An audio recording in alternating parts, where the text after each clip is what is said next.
जैसा कि हमारे माननीय श्रद्धेय बाला साहब ठाकरे जी ने हिंदुओं के रक्षा का बीड़ा उठा के शिवसेना का गठन किया था और समय समय पे उन्होंने साबित किया कि शिवसेना ही हिंदुस्तान में एक ऐसी पार्टी है जो खुलेआम हिंदू की बात करती है।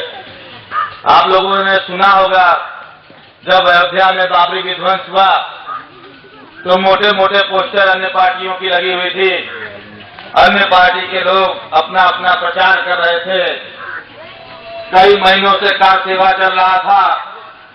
घूम घूम के लोग राम मंदिर बनवाने के नाम पर चंदा एकत्र कर रहे थे। हमारे गांव में जा जाके हर घर से एक युवक की मांग करते थे। हमारे पूरे उत्तर प्रदेश से लाखों लोग गए, जिसमें से सैकड़ों मारे भी गए।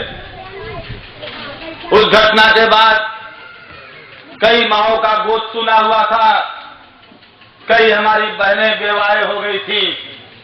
लेकिन जो लोग हिंदूवादी लोग अपने आप को सबसे बड़ा हिंदुओं का मसीहा करते हैं, जब पूछा जाने लगा कि अयोध्या किसने ढहाया, सारे लोगों ने अपने हाथ खड़े कर दिए थे। किसी के मुंह से आवाज नहीं निकल रही थी। लेकिन हिंदुस्तान के अंदर एक ही शेर था, माननीय बाला साहब ठाकरे, जिन्होंने कहा कि अगर यह कार्य हमारे शिव सैनिकों ने किया है तो हमें गर्व है। एक तरफा उन्होंने कहा। हिंदुस्तान में दूसरा कोई नहीं था जो ये कहने को तैयार था कि इस कृत्य का गर्व है। लेकिन हमारे माननीय बाला साहब ठाकरे ने कहा था कि अयोध्या ढांचा अगर हमारे शिव सैनिकों ने ढाया तो इस पर हमें गर्व है। अभी हमारे भाइयों ने बताया कि आप रात को बुलाओगे तो शिवसेना आपके साथ होगी, रिश्तेदार साथ नहीं आएंगे, पटीदार साथ नहीं आएंगे। लेकिन ये शिव सैनिकों की ऐसी पटीदारी है कि इनके एक किसी के कान में आएगा तो ये खुद भी आएंगे और सैकड़ों को साथ लेके भी आएंगे। अभी इस गांव के हमारे ग्राम प्रधान महोदय उपस्थित थे। सबसे पहले उन्होंने संबोधन किया। उसके बाद एक हमारे बुजुर्ग व्यक्ति हमारे बीच में आए थे, अच्छे तिवारी ने भी इसका वर्णन किया। उन्होंने कहा कि खाना तो हम अपना खा लेते हैं, पानी तो हम अपना पी लेते हैं, लेकिन बस सड़क इत्यादि की जो सुविधाएं हैं ये हमें मिलनी चाहिए। पूरे हिंदुस्तान के किसान अपना खाना खा रहे हैं, पूरे हिंदुस्तान के किसान, पूरे हिंदुस्तान के निवासी अपना पानी पी रहे हैं। लेकिन वो जो सामान खरीदते हैं उन सामानों के टैक्स से उत्तर प्रदेश की सरकार चलती है, हिंदुस्तान की सरकार चलती है, लेकिन फिर भी उनके ऊपर ध्यान नहीं दिया जाता। ये परिपाटी आज की नहीं है, देश आजाद होने के बाद से निरंतर यही चल रहा है। और शायद यही कारण है कि माननीय उद्धव साहब ठाकरे जी ने कहा कि महाराष्ट्र के बाद अगर कहीं शिवसेना तेजी से फैल सकती है, कहीं की भावना है शिव सैनिक बनने की, तो उत्तर प्रदेश की धरती है। और उन्होंने मुझे बुला के आदेश दिया और मैं गांव गांव जा रहा हूं, जन जन तक शिवसेना का संदेश पहुंचाने का काम कर रहा हूं। आपने जो कार्य कहा था कि हमारे यहाँ चापाकल लगना चाहिए, हमारे एक भाई ने कहा ये पाठक जी के स्तर का कार्य नहीं है। अति उत्साह में हमारे भाई कहीं बहुत अधिक हमको आंकते हैं कि नहीं बहुत बड़ा काम होगा तो भैया से बताएंगे, छोटा मोटा तो हम खुद ही सलटा लेंगे। लेकिन आप मुझे भी बता सकते हैं और मुझे ये याद रहेगा।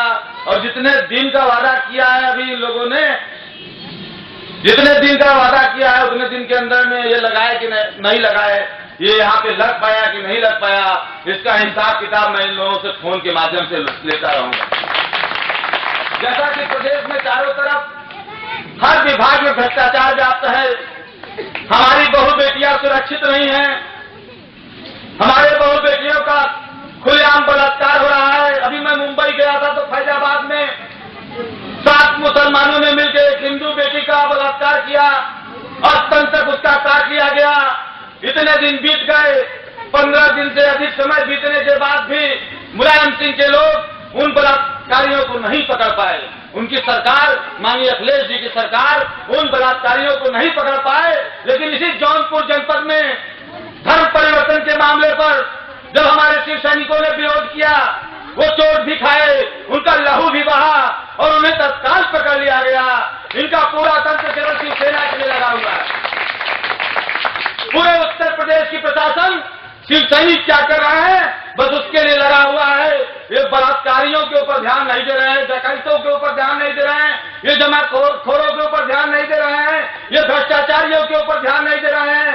इनका ध्यान सिर्फ एकमात्र है कि शिव सैनिक बहुत तेजी से आगे बढ़ रहे हैं, शिव सैनिकों का जनसभा दिनों दिन बढ़ते जा रहा है, शिव सैनिकों की संख्या उत्तर प्रदेश के अंदर में दिनों दिन बढ़ती जा रही है। ये इससे परेशान है, क्या करिएगा। ये तो हर सरकार परेशान होती है जब अपने समक्ष किसी को आगे बढ़ते हुए देखती है, लेकिन उनके परेशानी से हमको कोई लेना देना नहीं है। हमें लेना देना है कि अगर मस्जिदों में अजान होगा 4 बजे भोर में, तो हमारे भी माइक लगेंगे। तुम नहीं लगाने का परमिशन दोगे, हम जबरदस्ती लगाने का काम करेंगे। अभी एक भाई बता रहा था कि गणपति उत्सव के दौरान जब साउंड सिस्टम लगा के जुलूस निकाल रहे थे तो प्रशासन ने बंद करा दिया। यही हरकत इन लोगों ने सावन में काशी में पूरे भारतवर्ष से शिव भक्त आते हैं, कांवरिया आते हैं, और वो जब डीजे लगा करके अपना बारात शिव जी का लेके काशी के धरती पर घुसने का प्रयास करते थे तो उनके डीजे को बंद करा दिया जाता था। लेकिन इनकी हैसियत नहीं है कि किसी भी मस्जिद पे जाके या अजानों को बंद करा दें। इनकी हैसियत नहीं है कि जब ये लाखों की संख्या में ताजिया निकालते हैं सड़कों पर और सड़कों पर नमाज पढ़ते हैं, तो इनकी हैसियत नहीं है कि उसको रोक सके। इनका डंडा तो सिर्फ हम निरी हिंदुओं पर ही चलता है। लेकिन ऐसा क्यों होता है? क्योंकि वो कट्टर है और हमारे में कट्टरता नहीं है। भाइयों बहनों, जिस तरह से बिना सुन्नत के मुसलमान नहीं हुआ करता, उस तरह से सिखा के बिना किसी हिंदू को हिंदू होने का हक नहीं है। उनका तो पहचान है कि वो सुन्नत कराते हैं, हमारा क्या पहचान। शिवाजी के जमाने में, औरंगजेब के समय में ये सिखा काटते थे हिंदुओं का और तिलक चाट लेते थे जीभ लगा करके। इसी के खिलाफ शिवाजी ने संघर्ष किया था। हम हिंदुओं का सबसे बड़ा पहचान सिखा है, लेकिन हमें बड़े अफसोस के साथ करना पड़ रहा है कि हमारे नौजवान भाई सिखा रखने में शर्म करते हैं। क्यों अपना पहचान खो रहे हो?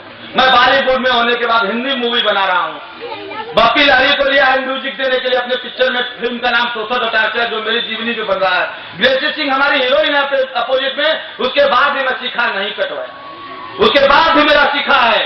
तो अगर चाहते हो कि तुम्हारा पहचान बचा रहे तो अपने पहचान को सिखा बढ़ाना सीख लो। चाणक्य का भी बहुत बड़ा सिखा था, आज विश्व उनका नाम नहीं भूल पाया। सिखा तो हर हिंदुओं का होना चाहिए। जिस तरह से उनको टोपी लगाने में संकोच नहीं होता है, जिस तरह उस सड़क पर कहीं भी झुक के नमाज पढ़ने लगते हैं, उस तरह हमें भी अपने धर्म के प्रचार और प्रसार के लिए उतना ही कट्टरता से उसका पालन करना पड़ेगा। और जिस दिन आप अपने धर्म का प्रचार और पालन कट्टरता से करने लगोगे, हिंदुस्तान के अंदर किसी की हैसियत नहीं होगी कि वही कोई हमारे डीजे को रोक देगा, कोई हमारे काफिले को रोक देगा। आज हम हिंदुस्तान, आजाद हिंदुस्तान में जजिया कर दे रहे हैं। जैसे कि इस्लाम के सरकार में जजिया कर लागू था हिंदू तीर्थों में जाने के लिए, उसी तरह आज हम विश्वनाथ जी का दर्शन करने जाएंगे अगर समूह में, तो हमें रोक लिया जाएगा। सावन के अंतिम सोमवार को हर वर्ष के भांति इस वर्ष भी हम माननीय अपने प्रदेश प्रमुख और राष्ट्रीय नेतृत्व के निर्देश पर उनके नेतृत्व में जलाभिषेक करने जा रहे थे। ट्रकों के ट्रक पीएससी लगा दिए गए, वहां सीआरपीएफ भी लग गया, वहां तमाम फोर्स लगा दिया गया और हमें दर्शन नहीं करने दिया गया, हमें दर्शन करने से रोका गया।